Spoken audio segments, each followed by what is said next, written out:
Okay, अगला सवाल जो है वो है सेजल राउत का। पूछती है बीडीएल के बारे में, भारत डायनामिक्स। उनके पास 1705 रुपए के रेट पे लॉन्ग टर्म के व्यू के साथ उन्होंने निवेश किया है। क्या एवरेज कर सकते हैं इन लेवल्स पे? वो आपसे पूछ रहे बिल्कुल यहाँ पे एवरेज करने का सलाह रहेगा, और मुझे लगता है कि आपको अगेन 1800 एंड अबव प्राइस आते हुए दिखाई देंगे, क्योंकि डिफेंस का जो थीम है ना, ये थीम बहुत पॉजिटिव है। और कहीं ना कहीं बजट में तो इस साल पूरा रडार पे रहेगा डिफेंस। और अभी भी टॉप सिचुएशंस में नहीं है, या तो ओवरबॉट सिचुएशन में नहीं है, नीचे ही है। हैं। एवरेज करने का सलाह रहेगा। इनफैक्ट आप फ्रेश बाय भी करके जा सकते हो, करेंट जोन से भी ऑलमोस्ट 1482 के आसपास का प्राइस चल रहा है। करेंट जोन से बाय करेंगे तो उस हिसाब से आपको 1350 के आसपास का एक स्टॉप लॉस, और अगेन आपको 2000 एंड अबव प्राइस आते हुए दिखाई देंगे। नितिन ठाकुर का सवाल है, Pradeep sir very is wishing you a very happy new year. क्या एचईजी में आपका सेकंड टारगेट का वेट करा मैंने, हाफ प्रॉफिट बुक कर दिया मैंने। खरीदा था 620 में। आपने आपका जो फर्स्ट टारगेट था उस पे इन्होंने अपना आधा प्रॉफिट बुक कर दिया 665 पे। अब सेकंड टारगेट का इंतजार कर रहे हैं, तो आपसे पूछ रहे हैं क्या करना चाहिए। देखिए, आप तो अभी प्रॉफिट में ही है, और प्रॉफिट में है तो मुझे लगता है कि एक बार आप एग्जिट करके जाइए, क्योंकि कॉल मैंने दिया था 614-15 के आसपास, और स्टॉक बात करते ही उस दिन 620 के आसपास भी अगर आपने बाई किया है तो उस दिन ही 10% भागा था। तो प्रॉफिट बुक अगर आपने एक बार करके आया, और अगर आपके पास नेक्स्ट 10-15 दिन है व्यू, तो यहाँ पे होल्ड कीजिए। ऐसा कोई चार्ट में तो खराब नहीं है, लेकिन अगर आपको तुरंत कुछ मोमेंटम चाहिए, वो यहाँ पे पॉसिबल नहीं होगा। उसके लिए आपको टाइम देना चाहिए। तो आप होल्ड भी करके जा सकते हो, और अभी तो आप लॉस में भी नहीं हो, कॉस्ट टू कॉस्ट में ही हो, उल्टा प्रॉफिट भी आपने बुक किया है, पर्सनल प्रॉफिट। सो आप करेंट जोन से भी एक बार एग्जिट करके जा सकते हो। तो टेक योर चॉइस, जो आपको सही लगता है वो आप कीजिए। ओके, रफी शेख का सवाल है। हैप्पी न्यू ईयर सर, मेरे पास 200 क्वांटिटी आईटीसी शेयर है 420 के प्राइस पर। आज फिर से 100 लिए हैं 350 पे। अगर 300 रुपये मिले तो मैं आई विल बाय मोर। ये शेयर मैं अपनी बुढ़ापे के लिए रखना चाहता हूँ। I am 36 years old. तो आप क्या सलाह देंगे? देखिए, कल 10% नीचे आया था, आज ऑलमोस्ट 4% नीचे है। तो इसमें जो रिसेंट जो सिगरेट का प्राइस हाइक होने के कारण ये जो रिसेंटली जो ये एक, नुकसान दिखाई दे रहा है। एंड गॉडफ्रे फिलिप्स जो अनदर स्टॉक है, कल हमने देखा हम्म। 17-18% नीचे। आज भी हम्म। ऑलमोस्ट नीचे आने के बाद फिर से थोड़ा रिकवर तो हुआ है, लेकिन कहीं ना कहीं ऐसा मोमेंटम होने के बाद आपको हम्म। फ्रेश जो है बाई नहीं करना चाहिए। 2-4 दिन 5 दिन वेट करना चाहिए, क्योंकि अभी सेंटीमेंट इसका खराब है।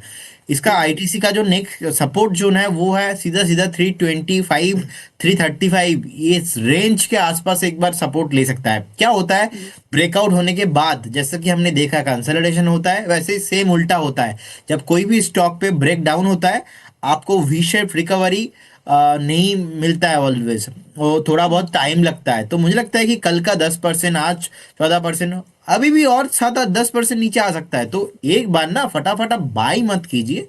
अगर हम्म। लॉन्ग टर्म व्यू है, कोई प्रॉब्लम इसमें है नहीं, क्योंकि पास्ट में भी हमने देखा है, जैसे ही ऐसा न्यूज आता है थोड़ा बहुत नीचे आता है, फिर से ओवर द टाइम इट सही हो जाता है। क्योंकि जो लाइफ हम्म। स्टाइल्स वाला हैबिट होता है, सिगरेट अगर किसी को लेना है, वो 18 का 70 पे भी लेगा, 100 में भी लेगा, कोई ऐसा प्रॉब्लम, क्योंकि ये उनका नीड है। अब पेट्रोल के साथ भी हमने देखा है कि 60-70 का पेट्रोल और आज 110 के ऊपर का प्राइस है। तो ओवर द टाइम ये सही हो जाता है, लेकिन शॉर्ट टर्म जो रिएक्शन है इसको आपको झेलना होता है। तो इसीलिए तुरंत अभी फ्रेश बाई मत कीजिए, सेटल होने दीजिए। 2-4 दिन 5 दिन देखिए, उसके बाद ही मेरा यहाँ पे कुछ रिव्यू मैं करूंगा। लेकिन अभी के लिए मैं फिर भी इसमें डाउन साइड देख पा रहा हूँ। 325, 330 जोन है, उसके लिए आपको वेट करना चाहिए। राधा शर्मा का सवाल है। वो पूछती हैं पतंजलि उन्होंने खरीदा है 552, 552 के लेवल पे। शॉर्ट टर्म व्यू आपसे मांग रही देखिए, पतंजलि मुझे लगता है कि आपको बने रहना चाहिए। जिस तरीके का मूव इसको पहले भी हमने देखा है, और अभी मोटा मोटा सपोर्ट के आसपास है। आपको अगेन 600 के आसपास प्राइस मिलेंगे। उतना ज़्यादा वॉल्यूम आता नहीं है, लेकिन बने रहने का सलाह रहेगा। और बेटर है तो एग्जिट भी अगर आप कभी भी पॉसिबल है तो उछाल में एग्जिट भी करने का सलाह रहेगा इसमें से। चलिए, इस बीच एक बड़ी खबर अभी इस समय आ रही है। वो गवर्नमेंट ने 22 पीएलआई प्रोजेक्ट्स को अप्रूव कर दिया है electronic component manufacturing PLI schemes के तहत, और इसके चलते हुए 41,863 करोड़ रुपीस की इन्वेस्टमेंट की जाएगी। And that will generate an output of 2.58 lakh crore. और कंपनीज इनके पीएलआई अप्रूव की गई है, उसमें डिक्सन टेक्नोलॉजीज भी है, मदरसन भी है, हिंडाल्को भी है और बीपीएल भी है। तो इन कंपनीज को जो है पीएलआई के तहत जो इन्वेस्टमेंट्स की अप्रूवल मिली है। तो ये एक बड़ी खबर जो है, उसके चलते हुए बाजार में भी एक अच्छा मोमेंटम देखने को मिल रहा है, बिकॉज सरकार जो है इकोनॉमी को पटरी पे लाने के लिए बहुत कुछ कर रही है। और निफ्टी भी अपने डे हाई पे आसपास ही इस समय कामकाज कर रहे हैं। 26,308 के आसपास का लेवल है, बहुत ही कम दूरी अपने ऑल टाइम हाई यानी कि 26,325 से अब निफ्टी बनाए हुए हैं। बैंक निफ्टी अपने ऑल टाइम हाई पे इस समय खड़ा है 152। यस, इट इज 6152 का इंट्राडे हाई, फिर 6135 के आसपास इस समय बैंक निफ्टी कामकाज करते हैं। तो पीएलआई स्कीम की अप्रूवल जो है वो हमारे कंपनीज के लिए और हमारी मैन्युफैक्चरिंग कैपेबिलिटीज को बढ़ाने के लिए जो है बहुत अच्छी साबित हुई है। पोस्ट कोविड जब से पीएलआई अप्रूव हुआ है और उसका इम्पैक्ट हम क्लियरली अपने मैन्युफैक्चरिंग सेगमेंट में देख रहे हैं, जिसका कंट्रीब्यूशन धीरे धीरे जीडीपी ग्रोथ में बढ़ता जा रहा है, which is positive for the economy. Budget से पहले ही ये अनाउंसमेंट आई है, तो it's good and markets taking it very nicely, and Nifty at day high 26,312 क्या नया स्तर आज दिन का इंट्राडे हाई। चलिए बाकी सवाल ले लेते हैं। राजेश जी का सवाल है, पूछते हैं अजंता फार्मा के बारे में। प्रदीप जी, अजंता फार्मा पे आपकी क्या सलाह होगी? देखिए, अजंता फार्मा में मैंने कल कॉल दिया था और धमाकेदार रैली उसके बाद इसमें देखने को मिला, कल भी आज हम्म। भी। मुझे हम्म। लगता है कि आपको अभी भी बने रहना चाहिए। ये रैली आपको 3,100 के ऊपर आपको देखने को मिल सकता है, तो बिल्कुल होल्ड करने का सलाह रहेगा। प्रियंका मिश्रा का सवाल है, कोल इंडिया में फ्रेश एंट्री कर सकते हैं सर? बिल्कुल, कोल इंडिया अभी भी बाकी है रैली होना। देखिए, यही होता है मार्केट का एक स्कैम। मैं स्कैम क्यों बता रहा हूँ? क्योंकि 390 पे हमने कोल इंडिया को बहुत टाइम बाद बात दिया, बाई कॉल दिया। और कोल इंडिया जैसे स्टॉक्स में मैं कभी बाई कॉल दिया नहीं, क्योंकि क्लियर कट वीकली चार्ट अगर हम देखेंगे, वीकली चार्ट में एक ब्रेकआउट है और 480 से पहले कोई भी रेजिस्टेंस नहीं है। तो क्या होता है, कोल इंडिया जैसे स्टॉक्स तो इमीडिएटली भागेगा नहीं, आपको थोड़ा बहुत कभी कभी प्रॉफिट बुकिंग, कभी कभी आप मोमेंटम, ऐसा होता ही है। तो 400 के 395 में हमने कॉल दिया, उसके बाद 400 पे मैंने कॉल दिया, 410 पे दिया, अभी 425 में ही बता रहा हूँ, क्योंकि ये रैली अभी भी 480 तक कंटिन्यू रहेगा। मैं 460 में भी बताऊंगा, लेकिन कहीं ना कहीं जाके जितना ऊपर खरीदेंगे वो आप ही के लिए नुकसान है, आपका कॉस्ट ऊपर हो जाएगा। पॉसिबल है थोड़ा नीचे खरीदना है, तो अभी भी इसमें कोई प्रॉब्लम नहीं है, क्योंकि रैली बहुत लंबा अभी भी चलेगा। 480 का टारगेट, एक ही टारगेट 480 का बने रहना चाहिए बिल्कुल, और स्ट्रिक्टली स्टॉप लॉस 400 के आसपास। ओके, अगला सवाल है रामन कुमार जी का, पूछते हैं स्टर्लिंग टूल्स के बारे में। स्टर्लिंग टूल्स पर आपकी क्या राय है प्रदीप जी? ओके, देखिए अभी तो प्राइस चल रहा है ऑलमोस्ट 277 के अराउंड, एंड मुझे लगता है कि आपको जिनके पास भी पोजीशन है एक बार बने रहना चाहिए। लेकिन फ्रेश बाई करने का सलाह इसमें नहीं रहेगा। ओवरऑल एक डाउन ट्रेंड में है, डाउन ट्रेंड के बाद कंसोलिडेशन, उसके बाद फिर से एक डाउन ट्रेंड में है। तो हो सकता है कि स्टॉक अगर 270 का जोन ब्रेक करता है अगेन, आपको 200 तक भी देखने को मिल सकता है। तो ज्यादा कन्विंस मैं हूं नहीं आप साइड में। मुझे लगता है कि बने रहिए, एक स्ट्रिक्टली स्टॉप लॉस मेंटेन कीजिए, उछाल में एग्जिट करने का प्लान ही ढूंढिए। ओके, अगला सवाल है मिलन अवस्थी का, वो पूछती है एवरेडी के बारे में। एवरेडी कंपनी का सर बता दीजिए, इस के चार्ट्स क्या कहते हैं? मुझे लगता है कि 340 के आसपास का प्राइस है। डेट कैट बाउंस यहाँ पे आपको और ऊपर मिलेंगे, और डेट कैट बाउंस होने के बाद जनरली सस्टेन नहीं होता है। अगर उसके ऊपर सस्टेन हो जाता है तो फिर आपको और मोमेंटम आते हुए दिखाई देंगे। जिस तरीके का चार्ट पैटर्न है, एक बार आपको 385 एंड 400 एंड अबव प्राइस मिलेंगे, तो डेफिनेटली होल्ड करने का सलाह रहेगा, लेकिन फ्रेश बाई करना नहीं है। ओके, अगला सवाल जो है वो है अवधेश ठाकुर का, वो पूछते हैं PFC, power finance corporation, power grid, bank of Maharashtra fresh entry के लिए सही लेवल्स है या नहीं? ओके, बैंक ऑफ महाराष्ट्र मुझे लगता है कि 64 के आसपास का प्राइस है, बने रहिए। 72 एंड अबव आपको प्राइस आते हुए दिखाई देंगे। और सेकंड आपने पूछा है पीएफसी, पीएफसी 375 के आसपास का पीएफसी का भी प्राइस चल रहा है, एंड मुझे लगता है कि आपको बने रहना चाहिए। ऐसा कोई प्रॉब्लम है नहीं इसमें भी, आपको 395 एंड 400 तक आपको आते हुए दिखाई देंगे। और सेकंड स्टॉक आपने क्या बताया? PFC power grid. Power grid आपने बताया 270 के आसपास हम्म, प्राइस चल रहा है, इसमें भी होल्ड करने का सलाह रहेगा।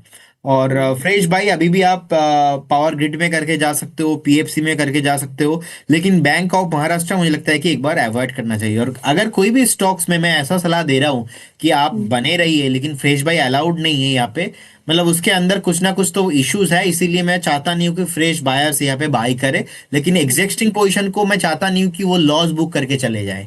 तो हम्म, दोनों ही कॉम्बिनेशन के साथ ना ऐसे हम बताते हैं कि इसलिए कि एग्जिस्टिंग इन्वेस्टर्स के लिए आप बने रहिए और फ्रेश बाय यहाँ पे आपको करना नहीं है। और एग्जिस्टिंग इन्वेस्टर्स के लिए जब भी मैं बोलता हूँ तो उनके लिए एक स्टॉप लॉस भी देता हूँ, क्योंकि मैं चाहता नहीं हूँ कि बाई चांस अगर स्टॉक नीचे भी आता है तो आपका नुकसान हम्म, हो जाए ज्यादा, तो इसीलिए आपका हम्म, प्रोटेक्शन के लिए आपको स्टॉप लॉस दिया जाता है। आज पावर कंपनीज में काफी अच्छा रुझान देखने को मिल रहा है। एनटीपीसी 3% ऊपर है, सीईएससी में 4% का इजाफा है, टोरंट पावर 4.5% ऊपर काउंट काज कर रहा है, एसजेवीएन में भी 5.5% का इजाफा है, एनएचपीसी 3% ऊपर है, सूफलॉन रिन्यूएबल एनर्जी का सरताज 3% ऊपर है, पावर इंडिया में 2.25% की इजाफा देखने को मिल रहा है। आज power is an action, PFC RAC में भी एक अच्छा मोमेंटम जो है वो देखने को मिल रहा है। Power space if you remember 2025 में कुछ नहीं किया, कंसोलिडेशन और डाउन मूव्स ही, और आज जो है एक अच्छे मोमेंटम में सभी पावर स्टॉक्स देखने को मिल रहे हैं। अगला सवाल जो है वो है अली जेबा का। वो पूछते हैं मिधानी, मिधानी एट 356 एंड जुआरी एट 336, इन दोनों ही स्टॉक्स पे क्या करना चाहिए? देखिए मिधानी जो है बेसिकली 354 के आसपास का प्राइस है, एंड मुझे लगता है कि बने रहना चाहिए, ऐसा कोई प्रॉब्लम नहीं है। चार्ट में ब्रेकआउट भी है, आपको इजीली 370 एंड अबव प्राइस मिल सकता है। यहाँ पे ब्रेकआउट है, वेट कीजिए, आपको इजीली मिलेंगे। जुआरी एग्रो केमिकल्स 331 के आसपास का प्राइस है, 360 एंड 365 के आसपास आपको बिल्कुल आते हुए दिखाई देंगे। अभी तो होल्ड, दोनों स्टॉक ही होल्ड करने का सलाह रहेगा। कल्पेश जी का सवाल है, वो पूछते हैं सदर्न पेट्रोकेमिकल के बारे में, स्पिक SPIC, उनके पास 116 के भाव पे है, मैंने बाय किया है शॉर्ट टर्म के लिए, टारगेट क्या हो सकता है प्लीज बता दीजिएगा। देखिए अभी तो 83 के आसपास का प्राइस चल रहा है, एंड मुझे लगता है कि कहीं ना कहीं अभी तो यहाँ पे होल्ड रखना चाहिए। एंड अभी यहाँ पे ऑलमोस्ट 78 के आसपास का एक स्टॉप लॉस मेंटेन कीजिए और होल्ड करने का सलाह रहेगा। ओके। भूमिका का सवाल है, वो पूछती है इंडिया बुल्स के बारे में, इंडिया बुल्स का टारगेट बता दीजिए। इंडिया बुल्स कौन सा? इंडिया बुल्स एक मिला है मुझे 16 रुपीज के आसपास, यही वाला है क्या? I don't know, she has not written anything. कुछ बताया नहीं है उन्होंने। इंडिया बुल्स का टारगेट बता दीजिए। अब टारगेट हम क्या बताएं जब आपने कुछ लिखा ही नहीं है। चलिए अगला सवाल ही लेते हैं। प्रियंका मिश्रा जी पूछती हैं हीरो मोटोकॉप के बारे में, हीरो मोटोकॉप में फ्रेश एंट्री कर सकते हैं क्या? ओके, देखिए हीरो मोटोकॉर्प मुझे लगता है कि 5915 के आसपास का प्राइस है, बने रहिए, ऊपर से थोड़ा बहुत ये हल्का हो रहा है, एंड होल्ड करने का ही सलाह रहेगा। शूटिंग स्टार इसको कह ही नहीं सकते, शूटिंग स्टार पूरा कंप्लीट नहीं हुआ है। अगर हम्म, आज 5900 के नीचे जाएगा तो ये शूटिंग स्टार कैंडल हो जाएगा, तो फिर से थोड़ा बहुत यहाँ पे हम डेली अगर देखेंगे तो समझ में आएगा। तो ये हम्म, आपको 5000 मोटा मोटा 650 700 तक आपको मिल सकता है। लेकिन over the hmm, long term मेरा पॉजिटिव व्यू है यहाँ पे। अगर हम पास्ट में भी देखेंगे बहुत ही बढ़िया रैली हुआ है, एंड होल्ड करने का ही सलाह रहेगा, कुछ भी प्रॉब्लम नहीं है। ओके। अनुपमा कुमार का सवाल है, अनुपम कुमार का सवाल है, टाइटन है उनके पास 40 शेयर जो उन्होंने 3330 के खरीदे हैं,